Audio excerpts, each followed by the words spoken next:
What's happening, everybody? Welcome to the channel. Thank you for tuning in. If you've never been here before, hit the subscribe button, hit the notification bell. Everybody else, welcome back. Welcome back. Let me introduce you to my little baby. Some of you have seen her before. That's her name. Her name is Baby. She's a 4 pound Pomeranian. She's about 4 years old. She's my lover. What's up, lover? You a good girl? Usually, I cover stories about prison, about the prison experience, about how the system works, and about some criminal cases. Today, I'm going to tell you a crazy story about robbing a drug dealer. Not the biggest score in the world, but it was fun. It was fun. I was about 23, 22, 23 years old. I had an apartment about a block off of the beach. I was selling drugs at the time. I'm not condoning this. I'm not suggesting you do this. I'm just talking about that was my reality at the time. And a friend of mine calls me up and says, "Listen, Fish, I need a pound. I need to buy a pound of weed." So I didn't have anything. I was dry. I told him I don't have nothing, and he says to me, "I have a guy." He said, "But he wants too much money." I said, "How much does he want?" He said, 2,000 a pound. You know. And the going rate for regular weed at the time was 13, 1,400, 1,500 a pound. He's like, he wants 2,000 a pound. He goes, "It's real good weed." He says, "But I don't have the money." So I said, "Let's rob him." Tommy got excited right away. "Yeah, yeah, yeah, let's do it, let's do it." So I said, "Do I know the guy?" So he says, "No." I said, "Does he know me?" He says, "No, he's from out of town." I said, "Let me ask you a question." Hmm. I said, "Well, look at it, funny, talking about robbing a drug dealer with a little Pomeranian in my hands, with a 4 pound Pomeranian in my hands. I'm a real tough guy." Right? So I said, "Listen, does the guy know me?" He says, "No, he doesn't know you." I said, "All right, will he deliver it to you? Will he bring it to you?" He said, "He'll bring me whatever I ask for." I said, "All right, here's the thing. When you call this guy," I said, will he bring you 5 pounds? That's 10 grand. I said, "Will he bring you 5 pounds?" He said, "Yeah, he'll bring me 5 pounds." I said, "Does he carry a gun?" So my boy said, "No." I said, "Does he carry a knife?" "No." I said, "Can I beat him in a fight?" He says, "Fish, you'll kill this dude. He'll have no chance." He said, "You could wreck him." So I said, "All right, listen, the only issue is this, is the way that I'm thinking in my head to do it." I said, "He's going to know you set him up. He's going to know, he won't be able to prove it, but he's going to know you set him up."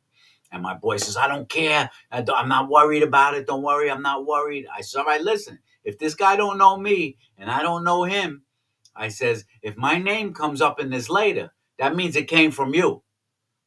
I said, if my name pops up in this, then I'm coming after you. You understand that, right?" He's, "No, don't worry about it. I got it. Don't worry about it." I said, "All right."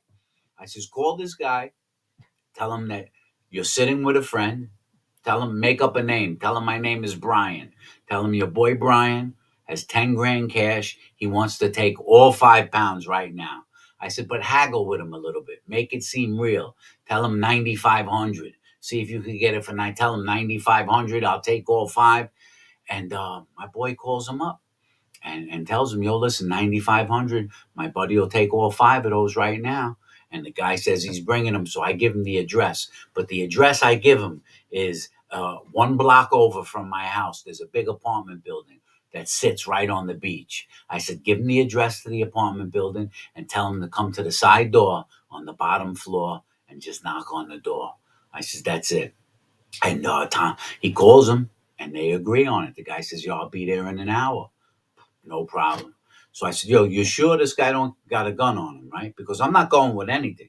I'm just gonna go beat the living shit out of this dude and take the stuff from him when he gets out of the car." And he keeps assuring me, "You got him. He's a sucker. He's a punk. Don't worry about it." I said, "All right, I'm gonna put you in my car. I'm gonna park a little up the block so I can see you. I want you to lay low in the car. This way, when he pulls up, you could let me know that it's him. And once I know that it's him, I got it from there. You just sit in the car and I'll come back for you." And I go, I put on a pair of sweatpants, I put on a hooded sweatshirt, I stretch out, and it's crazy because you get this feeling when you're ready to do something like this, you get the butterflies in your stomach no matter what, and yeah, my stomach is flipping, the adrenaline is pumping, and so I'm ready to go though. Like this is it excited me when I was young. I used to feed off of this adrenaline rush, sick adrenaline rush. And I go there a little early, about 10, 15 minutes early. There's a little wall there. I sit on the wall. I pull my hoodie up and I'm just relaxing. And all of a sudden, I see the car pull up. And I look over at Tommy. Tommy's laying in my car, laying low, and he's pointing the finger. That's him. That's him. And so I just sit there. And when the guy gets out of the car, I said, he's got to be kidding me, man.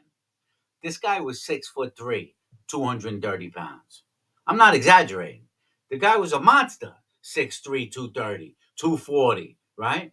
Tommy didn't tell me nothing about that, how big this dude was. He just told me he's a sucker. He should have told me how big the dude was. And he comes walking down the walkway. He's got a duffel bag in his hand. I know that's the weed in there. That's the 5 pounds in there. So I turn my face a little. I got my chewing tobacco in my mouth. Like I'm just acting like I'm just sitting there and have nothing to do with nothing.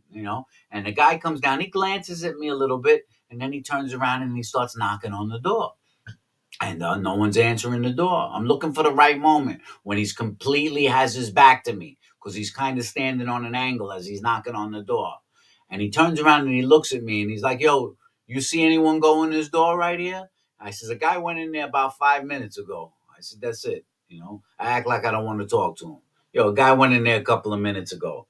And he turns around and knock on the door again. I come flying off of the wall. I just catch him with a left hook right in the side of his face. Boom! And the first thing he does, he hits the wall and he clutches the bag. You know, I pull his feet out from underneath him and he hits the floor. And I get on top. I try and rip the bag, but he's holding it. I grab it and he starts screaming, "Help! Help!" And my heart's going, my heart's pumping. I start giving him shots. Bang, bang, bang, bang, bang. I kick him a few times in the face and the head. And then I grab the bag and I rip it out and I take off. I run down this alleyway to a fence. I throw the bag over the fence, jump over the fence. Now I'm on the beach. I'm on the sand, and I start cooking. This guy's not catching me. First of all, he would never be able to catch me, even if I didn't beat him up first, because I was like lightning. I was so fast as a kid, it was incredible. But he's still laying on the ground with his beating, and I'm already on the sand running. I run like 2, 3 blocks and I come through a park and I go into a different apartment building where I know this girl, Renee, right? I should tell you the story about how I met Renee and the story that it's a very crazy story in itself.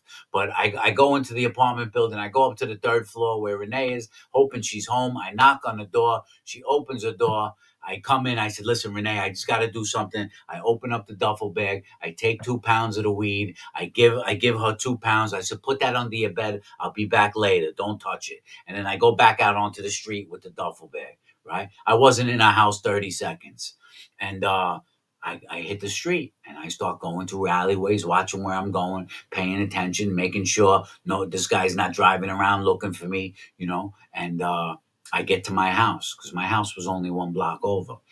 I get to my house, I go upstairs, and I put the duffel bag up there, and then I got to go get Tommy because Tommy's sitting in my car parked on the end of the block.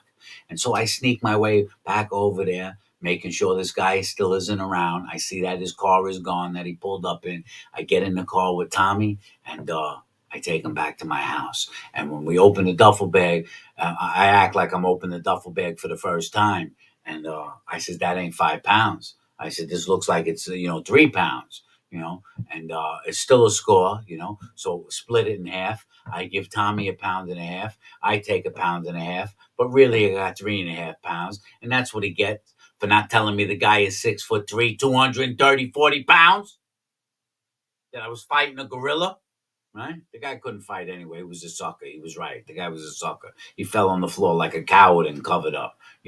And so yeah, that was the time that when you got to put yourself on real quick. I used to do that a lot. I used to do that a lot with a lot of different people. You could get yourself taken out. You got to know what you're doing. You got to know who you're doing it to. And I suggest you don't do it at all. Mhm. I'm also going back to the days there was no surveillance back then. Times were different back then, and but that was it. That was a quick score of getting myself $7,000, $8,000 in about 20 minutes for a few punches. I'm out of here. I'll tell you another one soon, and I'll tell you the story about Renee one day too. Maybe crazy story. I'll see you guys later. Take care of yourselves and behave. Don't do what I'm telling you, youngsters. You hear? You hear those stories sound exciting and crazy, but no good. No bueno. No bueno. I'll talk to you later. Bye.